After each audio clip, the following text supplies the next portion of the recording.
Assalamualaikum warahmatullahi wabarakatuh. Waalaikumsalam warahmatullahi wabarakatuh. Bagaimana kabarnya? Alhamdulillah baik. Alhamdulillah, tetap semangat, tetap sehat ya. Juga saya selalu mengingatkan untuk selalu menerapkan yang namanya protokol kesehatan. Jadi 3M itu jangan dilupakan. Silahkan ketua kelas untuk memimpin doanya terlebih dahulu. Marilah teman-teman semua, sebelum kita memulai belajar pagi hari ini, baiknya kita berdoa menurut agama dan kepercayaannya masing-masing. Berdoa mulai. Berdoa selesai. Astria hadir. Hadir, Bu. Eva Ayu hadir. Hadir, Bu. Opita hadir. Hadir, Bu. Yuda hadir. Hadir, Bu. Mita Pancasila. Silahkan ketua kelas dipimpin. Marilah teman-teman semua kita menyanyikan lagu Garuda Pancasila. Dimulai dari sekarang. 1, 2, 3. Motivasi belajar. Hiduplah seakan-akan kau akan mati besok. Belajarlah seakan-akan kau akan hidup selamanya. Ini dari Mahatma Gandhi. Selanjutnya, materi sebelumnya mempelajari tentang apa? Ada yang masih ingat? Tentang siklus penanggulangan bencana, Bu. Siklus Pra bencana, saat bencana, dan pasca bencana. materi yang akan kita pelajari pada pertemuan kali ini itu adalah persebaran wilayah rawan bencana. Siap untuk belajar ya? Kompetensi dasar dari materi yang akan kita pelajari itu adalah 3.7. Menganalisis jenis dan penanggulangan bencana alam melalui edukasi, kearifan lokal, dan pemanfaatan teknologi modern. Indikator pencapaian kompetensi itu 3.7.3. Menganalisis persebaran wilayah rawan bencana alam di Indonesia. Tujuan pembelajaran. Jadi, ketika kita mempelajari materi ini, melalui pembelajaran dengan model problem-based learning, peserta didik mampu menganalisis persebaran wilayah rawan bencana alam di Indonesia, serta mengaitkan dengan permasalahan sekitar dengan penuh tanggung jawab dan kerja keras. Literasi membaca, itu di sini saya sudah memberikan link tentang literasi membaca agar menambah wawasan kalian. Tentang daerah di Indonesia yang rawan atau berpotensi gempa dan tsunami. Ada soal pretest. Kalian mengerjakan soal esai singkat yang ada di Google Form secara keseluruhan dari diagram yang sudah saya peroleh. Kalian sudah sedikit banyak mengetahui tentang materi yang akan kita pelajari. Indonesia negeri rawan bencana, itu sudah ada linknya, link di YouTube. Silahkan kalian amati videonya. Secara geografis, Indonesia merupakan negara kepulauan yang terletak pada pertemuan 4 lempeng tektonik, yaitu lempeng benua Asia, benua Australia, lempeng Samudra Hindia, dan Samudra Pasifik. Pada bagian selatan dan timur Indonesia terdapat sabuk vulkanik atau volcanic arch yang memanjang dari Pulau Sumatera, Jawa, Nusa Tenggara, dan Sulawesi, yang sisinya berupa pegunungan vulkanik tua dan dataran rendah yang sebagian didominasi oleh rawa-rawa. Kondisi itulah yang menyebabkan Indonesia rawan bencana, seperti letusan gunung berapi, gempa bumi, tsunami, banjir, dan tanah longsor. Indonesia bahkan termasuk salah satu negara yang memiliki tingkat kegempaan yang tinggi di dunia. Tsunami adalah gelombang laut yang terjadi karena adanya gangguan impulsif pada laut. Gangguan impulsif tersebut terjadi akibat adanya perubahan bentuk dasar laut secara tiba-tiba dalam arah vertikal atau dalam arah horizontal. Sebetulnya dampak bencana gempa bisa diperkecil. Indonesia seharusnya memiliki peta gempa dan resiko yang akurat. Tujuannya agar kita dapat memprediksi apa yang akan terjadi jika gempa di suatu daerah. Masyarakat juga harus diberi pendidikan yang baik tentang apa dan bagaimana yang harus dilakukan jika terjadi gempa. Kalau kita sudah punya peta yang jelas dari ada jalur gempa, patahan di permukaan bumi, khususnya di daratan ya, nah itu bisa dihindari sebetulnya. Jadi SOP-nya kalau ada jalur gempa besar itu tidak boleh ada infrastruktur yang dibangun begitu ya, apalagi seperti rumah sakit, sekolah dan sebagainya. Gempa dan tsunami di Aceh pada 26 Desember 2004 adalah salah satu bencana terbesar yang pernah dialami negeri ini. Akibat gempa 9,3 skala Richter. Bagaimana pendapat kalian tentang video tersebut? Silahkan. Indonesia terletak di antara 4 pertemuan lempeng besar, sehingga menyebabkan Indonesia rawan bencana. Indonesia merupakan negara yang memiliki gempa dan tsunami tinggi karena dilalui jalur tumpukan lempeng dan patahan-patahan. Tsunami adalah gelombang yang ditimbulkan oleh gempa yang lebih dari 7,5 skala Richter. Indonesia harus memiliki peta jalur gempa sehingga tidak boleh dibangun sarana-prasarana di sekitar daerah tersebut. Sekarang silahkan amati tentang artikel di bawah ini. Judulnya tentang iya benar, bencana Indonesia 2021. Iya, berbagai jenis bencana, mulai dari gempa bumi, erupsi gunung api, karhutla. Karhutla itu kebakaran hutan dan lahan. Itu terjadi di wilayah-wilayah lahan gambut atau wilayah-wilayah hutan seperti di Sumatera ataupun di Kalimantan. Nah, berdasarkan jumlah kejadian bencana, itu yang paling banyak itu adalah jenis bencana banjir. Ya, banjir yaitu dampak yang ditimbulkan korban jiwa, kerusakan rumah, melihat ya. Ya, kemudian fasilitas-fasilitas tertentu, kemudian kantor. Setelah mengamati artikel di atas, jawablah pertanyaan di samping. 1. Apa yang menyebabkan Indonesia menjadi wilayah rawan bencana? 2. Silahkan kemukakan pendapatmu masing-masing. Kita ini berada di antara 3 lempeng aktif, yakni Indo-Australia dari selatan, Eurasia dari utara, dan Pasifik dari timur.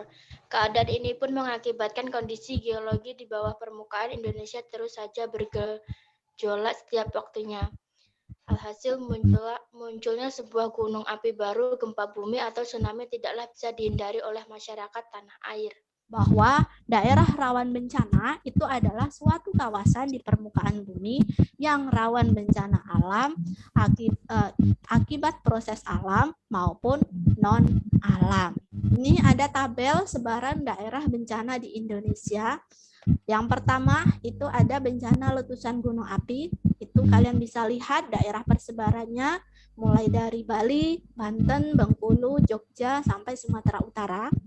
Kemudian yang kedua, itu ada tabel sebaran bencana tanah longsor. Itu bisa dimulai dari Aceh, Bali, sampai Sumatera Utara juga. Yang ketiga, itu ada gempa bumi.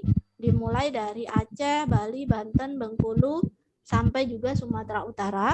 Selanjutnya ada banjir dan tanah longsor. Nah, ini adalah indeks ancaman bencana gempa bumi. Di mana saja persebaran daerah rawan gempa bumi, kemudian tingkatnya seperti apa, tingkat ancaman bencananya. Nah, di sini ada keterangan, ada legendanya, ketika dia daerahnya berwarna merah, maka tingkat ancaman bencananya tinggi. Ketika warnanya kuning, maka tingkat ancamannya sedang. Dan ketika warnanya hijau daerah tersebut, maka tingkat ancaman bencananya rendah. Kalau kita amati dari peta ancaman bencana gempa bumi, wilayah yang mempunyai ancaman tertinggi daerah mana saja? Pulau Sumatera ini. Pulau Jawa. Kemudian Nusa Tenggara. Kemudian ini Sulawesi bagian utara. Kemudian Maluku. Kemudian yang terakhir adalah Papua. Pulau Kalimantan ini adalah salah satu wilayah yang rendah terhadap potensi gempa bumi. Ini peta persebaran gunung api. Tadi disampaikan kawannya, wilayah Indonesia itu wilayah yang merupakan ring of fire atau lingkaran gunung api. Kalau lingkaran berarti itu ada sambungannya mulai dari awal sampai akhir. Nah, ternyata ini yang dinamakan ring of fire. Mulai dari Aceh sebelah sini, hubung ke Pulau Sumatera, kemudian Jawa, kemudian Maluku, kemudian Sulawesi. Lanjut, ini persebaran ancaman tsunami di Indonesia. Wilayah yang mempunyai ancaman tsunami yang tinggi, Pulau Sumatera, Lampung, kemudian Jawa Timur, Bu. ini Nusa Nusa Tenggara, ini Maluku, Maluku, ini Papua. Lanjutkan. Ini peta persebaran tsunami atau peristiwa tsunami apa saja yang pernah terjadi di Indonesia. Itu kalian masih ingat sekali, Aceh, tsunami Aceh 2004. Kemudian di sini Pangandaran 2006. Ini peta bahaya banjir dan longsor. Peta bahaya banjir itu sama seperti tadi, ketika daerahnya itu berwarna merah itu bahayanya tinggi, ketika kuning itu bahayanya sedang, dan ketika hijau itu bahayanya rendah. Ini peta kekeringan yang ada di Indonesia, tapi yang paling tinggi itu tersebar di provinsi mana? Ini Provinsi Sumatera, kemudian Kalimantan, kemudian Pulau Jawa. Identifikasi bagaimana persebaran bencana di Sumatera Selatan. Untuk itu, silahkan kalian untuk membaca daripada artikel di bawah ini. Jumpai sehari-hari, wilayah kita rawan terhadap bencana? Banjir, Bu. Iya, banjir dan tanah. Tanah. Iya, ini saya hanya sedikit menginformasikan saja tentang Google Map. Kita mau melihat provinsinya, ya jelas provinsinya Sumatera Selatan. Kita cari provinsi Sumatera Selatan, di mana letaknya? Ini, di bagian selatan Pulau Sumatera. Ini peta potensi banjir di Sumatera Selatan. Yang gambar coklat itu sangat tinggi, yang merah itu tinggi, kuning itu sedang, kemudian biru itu rendah, dan hijau itu sangat rendah. Kalau kita amati, kabupaten mana yang memiliki potensi banjir sangat tinggi? Ini, Bu. Ini sebaran areal atau lahan kebakaran. Ini ada di tahun 2015. Ini yang gambar merah itu berarti mempunyai yang namanya potensi yang tinggi. Yang tertinggi itu terjadi di kabupaten mana? Oke, Bu. Yang paling rendah itu adalah wilayah Palembang. Lanjut, silahkan kalian mengerjakan lembar kerja peserta didik untuk mengetahui daripada pemahaman kalian terhadap materi yang sudah saya sampaikan. Silahkan dibaca, di situ ada petunjuknya. Untuk nomor 1, tingkat rawan tertinggi terdapat di sebagian besar Pulau Sumatera, Pulau Jawa, Pulau Sulawesi, Maluku, dan Nusa Tenggara. Tingkat rawan sedang terdapat di sebagian Pulau Kalimantan. Tingkat rawan rendah terdapat di sebagian besar Pulau Papua. Soal nomor 3 yang pertama, mengapa Sumatera Selatan rawan mengalami bencana banjir dan longsor? Karena wilayah Sumatera Selatan adalah wilayah dataran rendah, sehingga ketika terjadi hujan dengan intensitas yang lama dan tinggi menyebabkan banjir di beberapa wilayah. Ini ada soal evaluasi, ini dikerjakan secara individu. Kalian mengerjakannya di aplikasi Quizzes. Soalnya adalah esai singkat. Itu saya buat di sini melalui pekerjaan rumah. Saya berikan PR saja ya. Hari ini setelah selesai itu silahkan dikumpulkan. Hari ini ada yang bisa menyimpulkan?